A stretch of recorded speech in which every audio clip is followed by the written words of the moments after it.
Let's talk a little association, shall we? In a matchup of the NBA Elite, Thunder Celtics face off tonight, 7:30 Eastern on ESPN. We could see these teams play each other in June on ESPN Bet. They are the most likely NBA Finals matchups at plus 185 odds. It would be the Thunder's first finals appearance since 2012, while the Celtics are looking for their third trip in 4 seasons. The Thunder have completely dominated the Eastern Conference this season, going 21-1, including a 13-point win over the Celtics in January. OKC is on pace to have the best win percentage against a conference in NBA history.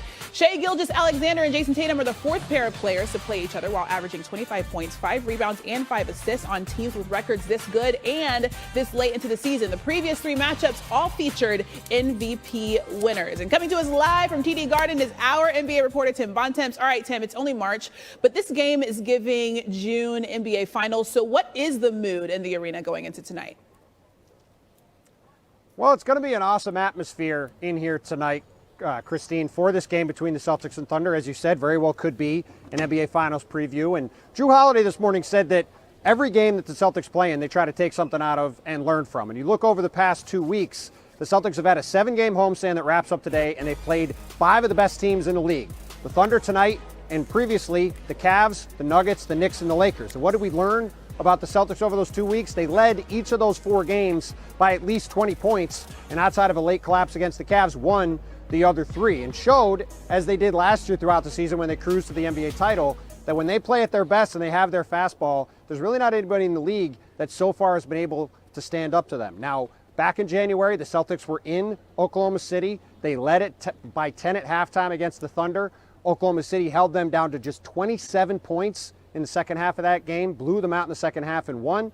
Celtics would love to flip that around and win tonight on their home court and prove that the last couple of weeks have showed they're the team to beat once again in the NBA. Right. It should be a really good matchup. Obviously, a lot of people looking forward to it, but there are 3 key injuries affecting both the Thunder and the Celtics going into tonight. So let's start with Jalen Williams, his right hip. What is the latest on OKC's young star?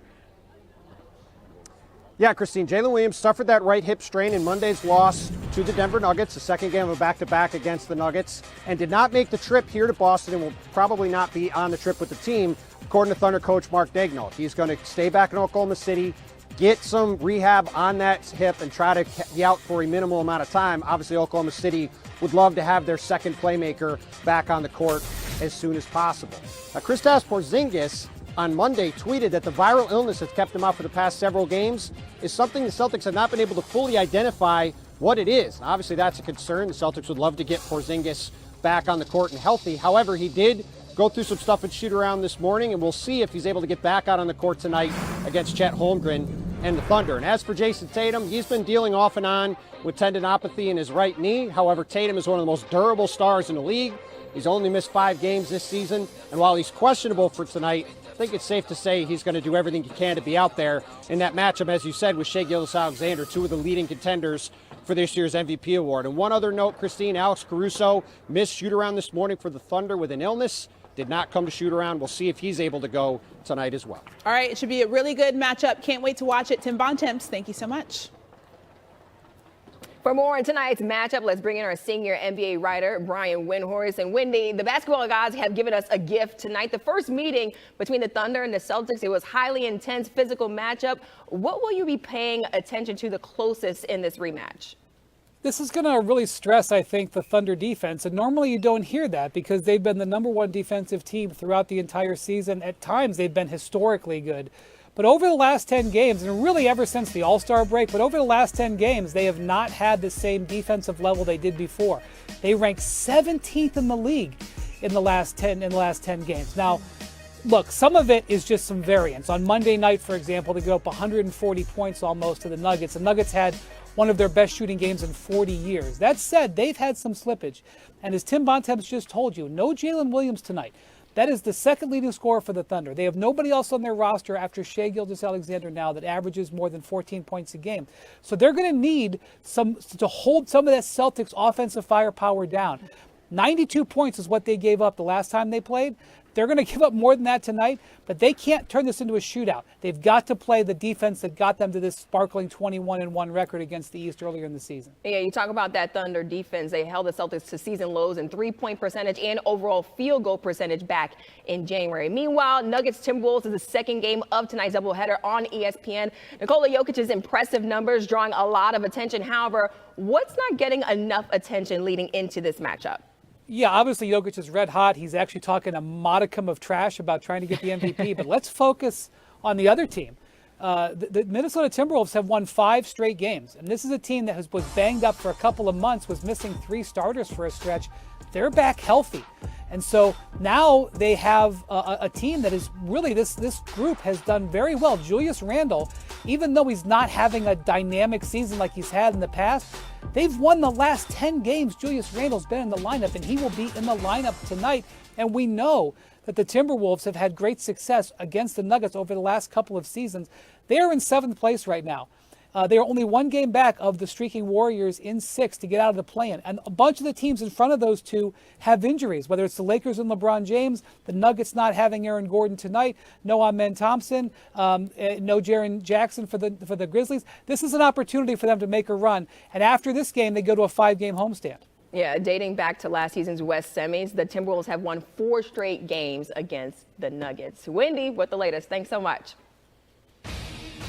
Still ahead on SportsCenter, we're not done in Boston. We'll head back there ahead of Thunder Celtics. Between Boston and OKC, SGA leading the team with 33 points per game and 6 assists, but there's still work to be done. What will it take for the Thunder to reach the same level of success as the Celtics? Chet Holmgren answers that question. It's new on SportsCenter. The number one thing is the intensity and the attention to detail that it takes to get there. It doesn't happen by accident. None of these teams, who have done what we're trying to do, got there by accident. There was a lot of intention in every little detail, and they learned from every little mistake, and that's what we have to do too. Coming to us from TD Garden is Hall of Fame NBA reporter Mark J. Spears. And Mark, you were present for shoot-around this morning with OKC. What are they saying about their approach to this game against Boston? Well, laid-back Thunder coach Mark Danegold actually isn't a guy that you think of about being turned up.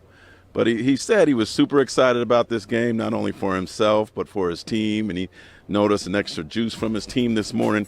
He's actually about an hour west of here from that town that you love, Leominster. So he said that last Saturday, though, he paid close attention to how excited the Celtics were to play against the Lakers. He expects that same energy from the Celtics tonight against them and the same energy from his team back. I talked to Lou Dort. He said this is a good test for his team, and he said he's excited and expecting a lot of fun in what could be a potential finals matchup. Yeah, a lot of excitement surrounding this matchup, and SGA has been the MVP frontrunner all season long. However, Nicole